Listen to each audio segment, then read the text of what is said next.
அஸ்ஸலாமு அலைக்கும். இன்றைக்கி நம்ம உணவு தட்டில் ஒரு சூப்பரான எம்மியான சாக்லேட் புட்டிங்கு என்ன இன்க்ரீடியண்ட்டால் செஞ்சோங்கிறத யாருமே நம்ப மாட்டாங்க. சரியான ஃப்ளேவராக இருக்கும். எப்படி செய்யலான்னு பார்த்துடலாமா? இதுக்கு முன்னாடி என்னோடய சேனல் இப்போ தான் உங்களை ஃபஸ்ட்டு ரீச் பண்ணுன்னா மறக்காமல் சப்ஸ்கிரைப் பண்ணுங்கள். இதுக்காக இந்த மாதிரி நான் கப் எடுத்திருக்கேன். இந்த ஹைட் அண்ட் சீக் ரொட்டி தான் தேவைப்படும். நீங்கள் எந்த சாக்லேட் ஃப்ளேவர் ரொட்டி வேணாலும் எடுத்துக்கலாம். இதை ஒரு பவுலில் கைகளாலேயே சின்ன சின்ன துகள்களாக உடச்சி எடுத்துக்கலாம். மிக்சியில் போட்டால் அதில் இருக்கிற அந்த சாக்லேட் சிப்ஸ்லாம் க்ரஷ் ஆகிடும். அதனால் இந்த மாதிரி கைகளாலேயே உடச்சி எடுத்துக்கோங்க. நம்ம எடுத்து வச்சுருந்த அந்த கிளாஸில் இதை ஃபஸ்ட் லேயராக போட்டுக்குவோம்.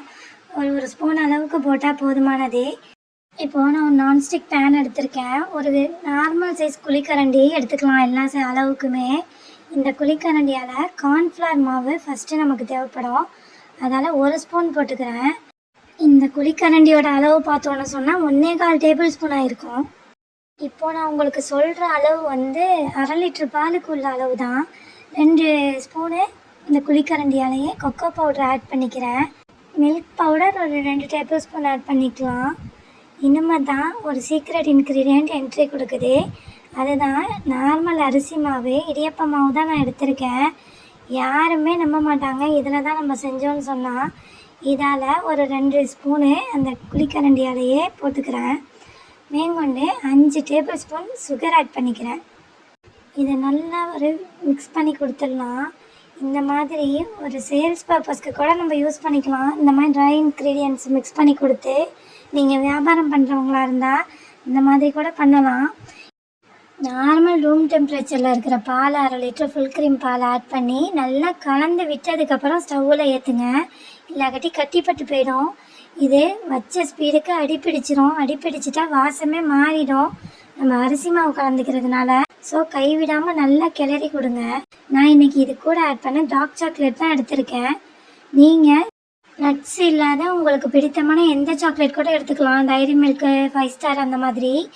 இந்த மாதிரி நான் இந்த டார்க் சாக்லேட் ஒரு 4 க்யூப்ஸை கட் பண்ணி சேர்த்துக்கிறேன்.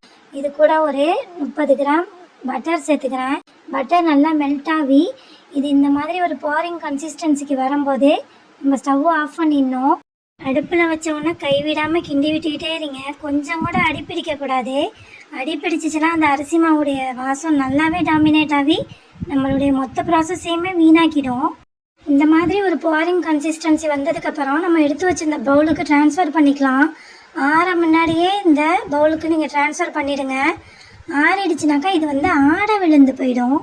ஒரு மாதிரி கட்டி கட்டியாக உரைய ஆரம்பிச்சிடும். அதனால் சூடோடையே ட்ரான்ஸ்ஃபர் பண்ணிக்கோங்க. 1/2 லிட்ரு பாலில் செஞ்ச குவான்டிட்டி எனக்கு இந்த பவுலில் 12 பவுலில் சர்வ் பண்ணுறதுக்கு போதுமாக இருந்துச்சு. ரொம்பவுமே ஒரு டேஸ்டான டெம்டிங்கான ஃப்ளேவர் உள்ளது. நீங்களாம் இதோட இன்க்ரீடியண்ட்டை சொல்கிற வரையும் உங்கள் கெஸ்ட்டால் கண்டே பிடிக்க முடியாது. கண்டிப்பாக ட்ரை பண்ணி பாருங்கள். இது ஊற்றின உடனேயே கலர் மாறி போகும். ஃப்ரெஷ்ஷாக இருக்கிறது பேல் சாக்லேட்டாக இருக்கும். ஆறி போனதை பாருங்களேன், நல்லா டார்க் சாக்லேட்டாக போயிடுச்சு. அதனால் சூடாக இருக்க போகும்போதே பவுலுக்கு ட்ரான்ஸ்ஃபர் பண்ணிக்கோங்க. நீங்கள் எந்த பவுலில் சர்வ் பண்ண போகிறீங்களோ அதில் ட்ரான்ஸ்ஃபர் பண்ணிக்கோங்க. இதை ஒரு செல்லிங் பர்பஸ்க்கு கூட யூஸ் பண்ணலாம்.